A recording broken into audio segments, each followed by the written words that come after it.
Welcome to Fundamental Journalism Skills Writing Part 2. In Part 1, we took a look at what it takes to make your writing soar, and you took a quiz on the eagle quill story on the soccer team doing yoga. Now we're going to take a look at a fantastic story from the New York Times. Powerful storytelling here. The title, the headline is "A Renegade Trawler Hunted for 10,000 Miles by Vigilantes." You're really going to enjoy this story, and you're going to read it for the critique section of this writing module. This is a story of piracy, of illegal activity on the high seas, of social justice, love, betrayal, danger, you name it. It's all here, and you're really going to enjoy it. I'm going to kind of get started with you, but you'll see in the critique section it asks you after this video to critique it and examine it for the elements of SOAR, summary, paraphrase, opinion, when applicable, research, attribution, and research. And it asks you to really find quite a few examples, 6 from each of the 4 SOAR categories to be exact. So you're really going to have to go through this carefully, read it, highlight it on your own after printing it out, or use Notability on your iPad to highlight it online and submit it. Aboard the Bob Barker in the South Atlantic. That's where we are. As the Thunder, a trawler considered the world's most notorious fish poacher, began sliding toward a couple hundred miles south of Nigeria, 3 men scrambled aboard to gather evidence of its crimes. In bumpy footage for their helmet cameras, they can be seen grabbing everything they can over the next 37 minutes: the captain's logbooks, the laptop computer, charts, and a slippery 200-pound fish. The video shows the fishing hold about a quarter full with catch and the Thunder's engine room almost submerged in murky water. There's no way to stop it sinking, the men radioed back to Bob Barker, which was waiting nearby.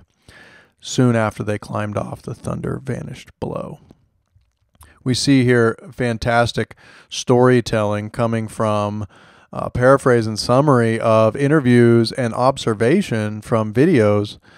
In an epic game of cat and mouse, the ships maneuvered through the obstacle course of giant ice floes, endured a cyclone-like storm, faced clashes between opposing crews, and nearly collided in what became the longest pursuit of a legal fishing vessel in history. We get great storytelling. Then we go on to our research.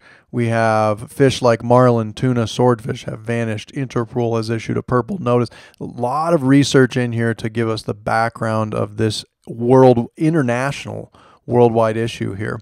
And then our first real attribution here: the poachers thrive by staying in the shadows, Peter Hammerstedt, captain of the Barker, said while trying to level his ship. Some observation worked in there as well. Our plan was to put a spotlight on them that they could not escape.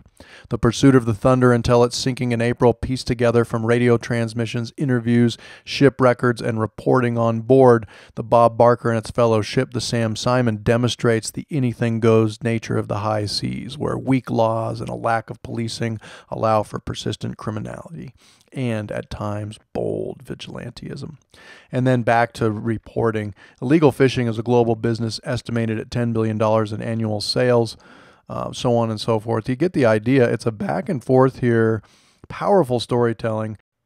The journalist here uses all of the elements of SOAR masterfully, other than opinion, because it is, of course, a feature piece.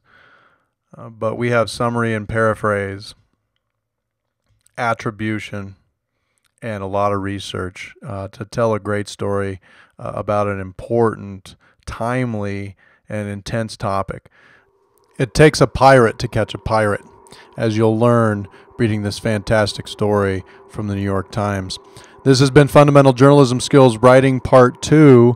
Read the story, and in your critique find at least 6 examples of each of the elements of SOAR in the writing and submit it on Canvas. We'll see you next time.